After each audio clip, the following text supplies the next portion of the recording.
Hello, আজ আমরা নানা রকম ফলের উপকারিতা মজার কার্টুন ভিডিওর মাধ্যমে জানব। আপেল, আমি লাল টুকটুকে আপেল, শক্তি আর পুষ্টি আমার ভান্ডার। ডাক্তাররাও প্রতিদিন একটি করে আপেল খেতে বলে। বুঝলে বন্ধুরা? আমি কলা, আমি হলুদ কলা, আমার খোসা খুলে খাওয়া সহজ। আমার মধ্যে আছে শক্তি আর পটাশিয়াম। শিশু থেকে বৃদ্ধ সবাই আমাকে খেতে ভালোবাসে। আমি মিষ্টি টক কমলা লেবু, আমার রস খুব জনপ্রিয়। আমার শরীরকে রাখি সতেজ, ত্বককে রাখি উজ্জ্বল। আমি ছোটদের খুব প্রিয়। বুঝলে বন্ধুরা? আমি তরমুজ, আমি গরমে ঠান্ডা জোগান দিই। আমার গাছ সবুজ, ভেতর লাল।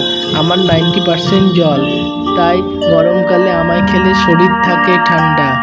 বুঝলে বন্ধুরা? আমি আম, আমি ফলের মধ্যে রাজা। গরমকালে আমি সবার প্রিয়। ভিটামিন এ ও সি আমার মধ্যে রয়েছে। আমি বেদানা, আমার মধ্যে ছোট ছোট দানা রয়েছে এবং প্রতিটি দানায় রয়েছে আয়রন ও পুষ্টি। রক্ত বাড়াতে আমি খুবই উপকারী। বুঝলে বন্ধুরা? আমি আনারস, আমি একটু আলাদা। আমার শরীর কাটা কাটা, কিন্তু ভেতরে আমি মিষ্টি ও রসে ভরা। হজমে আমি সাহায্য করি ও আমার গন্ধ একেবারে অনন্য। আমি লেবু, আমি গরমকালে আমার শরবত তৃষ্ণা মিটাই ও রোগ প্রতিরোধ বাড়াতে আমি সাহায্য করি।